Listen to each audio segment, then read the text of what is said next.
This is Queen Street. It is a place where queens like me,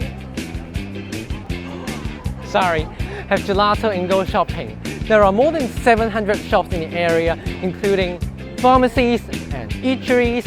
I think my host mom comes here for potatoes. And speaking of potatoes, I actually want to have them now. Here we have at the Queen Street Mall, the Maya Center.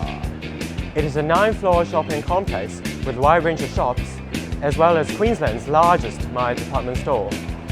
So you can purchase anything that you need from here. For instance, we buy daily necessities, and I also got this pair of sunglasses. No, I did not. And this is the Queensland Cultural Centre. There are museums, the State Library and Arts Centre, and even 2 galleries. But come on, I can't go to the same museum every day, so what do I really come here for?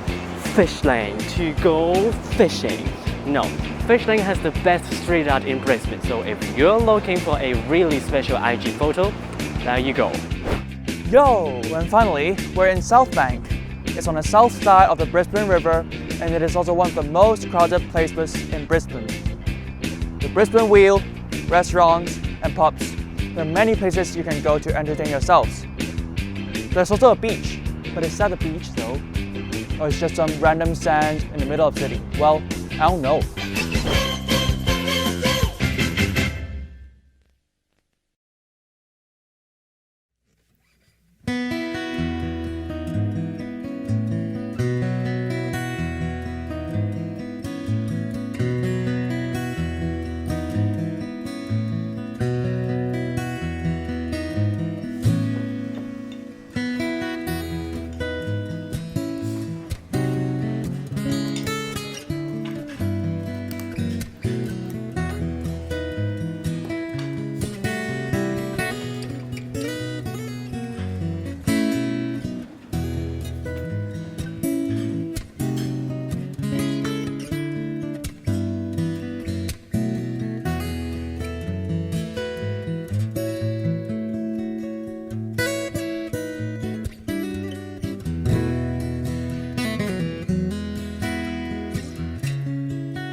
我覺得嚟咗Brisbane 之後，feel 到自己係有一個轉變嘅。咁我嚟之前，我覺得係大家入到大學，有好多嘢做啦。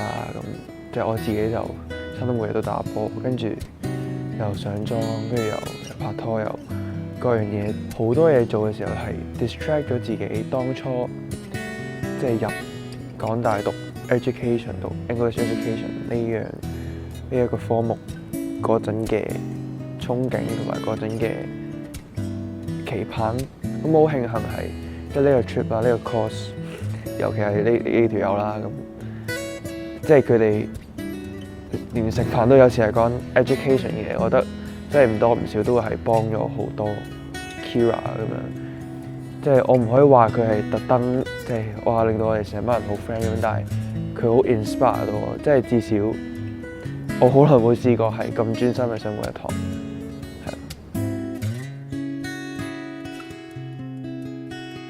我係一個好容易緊張嘅人啦。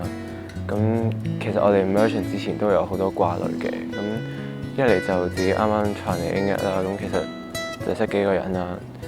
跟住二嚟就其實未試過離開香港同屋企人咁耐啦，有諗過 homesick 啦，有諗過adapt 唔到呢度 lifestyle 咁樣嘅，咁 turn out 其實第一個禮拜就比 expected 嘅更加災難性啦。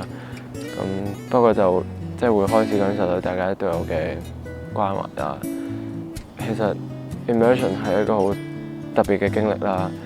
咁有好多 unexpected 嘅嘢，但係我哋全部人都好開心咁樣啦。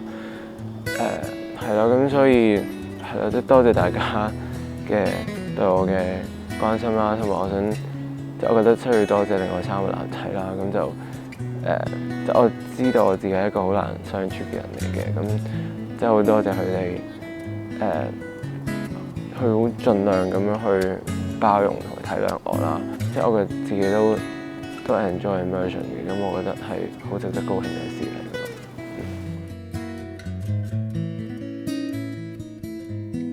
澳洲 immersion 一開始我嚟到 Brisbane， 我諗住都係自己一個行下屈喺屋企打下機睇下書咁樣，因為我就好慢熱嘅我份人。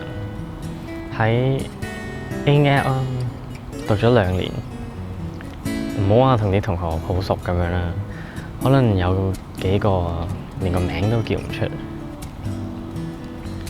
咁但係呢幾個禮拜，我發現 Brisbane 嘅生活係同我想象中差好遠。